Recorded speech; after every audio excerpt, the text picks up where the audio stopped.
Assalamualaikum warahmatullahi wabarakatuh. Kami dari kelompok 2 di sini kami akan mempresentasikan makalah kami yang berjudul Al-Quran sebagai sumber hukum Islam dengan mata kuliah filsafat dakwah dengan saya sendiri Mustawati dari Prodi Manajemen Dakwah. Saya Ike Geksono dari Prodi Manajemen Dakwah. Saya Udi Pratama dari Prodi Manajemen Dakwah. Nah, baik, di sini saya akan menyampaikan Al-Quran sebagai sumber hukum Islam. Al-Quran sebagai sumber hukum Islam mengacu pada sumber yang sama. Segala penyelesaian harus merujuk pada Al-Quran. Bagaimana tidak? Kita suci yang satu ini menjadi landasan hukum Islam yang paling utama. Segala permasalahan yang ada dalam kehidupan masyarakat harus diselesaikan dengan Al-Quran. Allah Subhanahu wa taala berfirman dalam surah An-Nisa ayat 59 yang berbunyi Bismillahirrahmanirrahim. Ya ayyuhallazina amanu atiiullaha wa atiiur rasul wa ulil amri minkum fa in tazahtum fi syai'in furudduhu ila Allahi wa rasulihi in kuntum tu'minuna billahi wa bil yawmil akhir. Zalika khairu ahsanu ta'wila.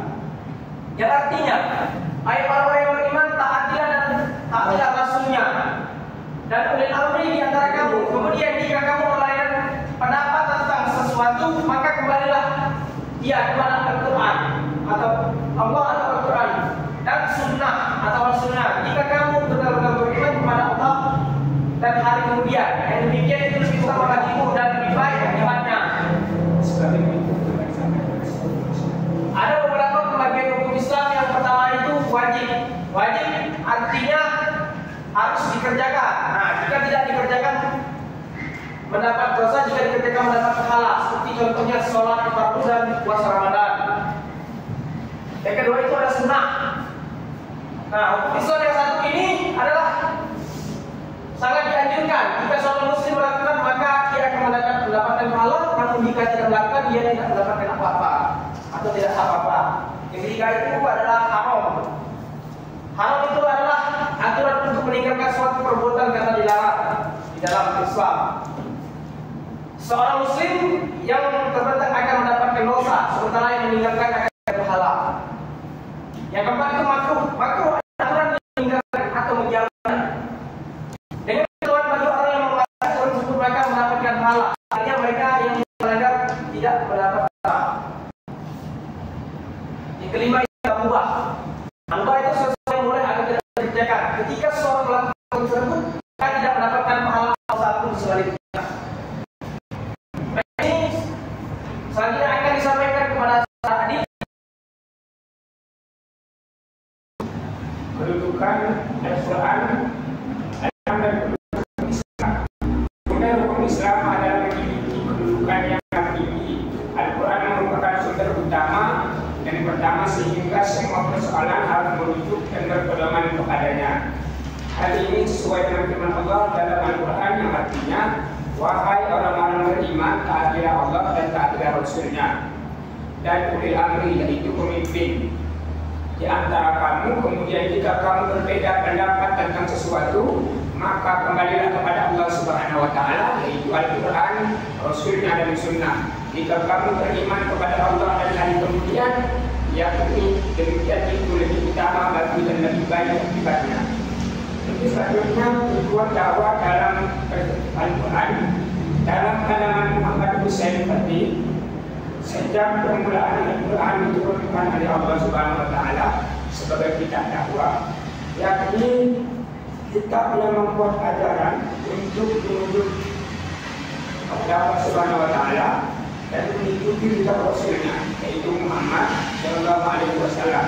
Karena Al-Quran berada dalam atmosfer dan realitas dakwah, maka ia mendorong pelaksanaan dakwah. Selain itu, Al-Quran juga menawarkan metode dan teknik melaksanakannya, demikian pula menegaskan tujuan dan hendak dicapai. Kemudian Al-Quran berbeda dalam atmosfer dan realitas dakwah, maka ia mendorong pelaksananya dakwah. Selain itu, Al-Quran juga menawarkan metode dan teknik pelaksanaannya.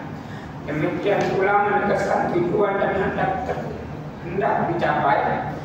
Sebagai tambahan, Al-Quran juga menunjuk jalan pembinaan dai dalam mengembangkan tugasnya. Itu selanjutnya, Al-Quran sebagai kitab dakwah. Al-Quran tidak hanya menetapkan dakwah dengan kewajiban memberikan tuntunan pelaksanaannya, tetapi juga telah menggariskan arah dan tujuan dakwah yang akan dicapai. Dakwah bagaimanapun bentuknya, demikian pula metodenya dan siapapun pelaksanaannya, seharusnya diarahkan pada tujuan dakwah yang telah digariskan Al-Quran. Hal ini dimaksudkan untuk mempertajam fokus dan orientasi dakwah dan menghindarkan bias-bias yang dapat mengaburkan hakikat dan tujuan dakwah itu sendiri. Selanjutnya, pengamatan penulis tujuan dakwah Quran antara lain dilihat sebagai berikut, yaitu yang akan disampaikan oleh saudara Misna. Baik, saya mengajarkan penjelasan dari saudara Alia. Tujuan dakwah Quran ini yakni pertama, mengeluarkan manusia dari kegelapan menuju cahaya yang terang, mengeluarkan manusia dari situasi kekafiran kepada cahaya ketuhanan, menandai terutusnya rasul-rasul Allah di saat syariat agama yang dibawa oleh para rasul karena perjalanan waktu mulai redup dan umat mulai terperosok ke dalam kegelapan. Maka Allah mengutus rasul yang baru untuk membawa mereka kepada cahaya ketuhanan. Yang kedua, menegakkan fitrah insaniyah. Menurut Muhammad Asad, terma fitrah berarti kecenderungan alami melukiskan kemampuan intuitif untuk membedakan antara yang benar dan yang salah, yang hak dengan yang batil, hingga maha keesaan dan eksistensi Tuhan. Yang ketiga, memotivasi untuk beriman. Dakwah bertujuan untuk mengantarkan objek dakwah mampu untuk beriman kepada Allah dan mengesahkannya. Dalam bingkai akidah Islamiyah dikenal dua pengesaan kepada Allah. Pertama, pengesahan Allah dalam arti meyakini bahwa menciptakan semesta dan segala isinya adalah Allah Subhanahu wa Ta'ala. Mengesahkan seperti ini disebut tauhid rububiyah. Baik, mungkin sekian dari kelompok kami. Kurang lebihnya mohon maaf. Wassalamualaikum warahmatullahi wabarakatuh.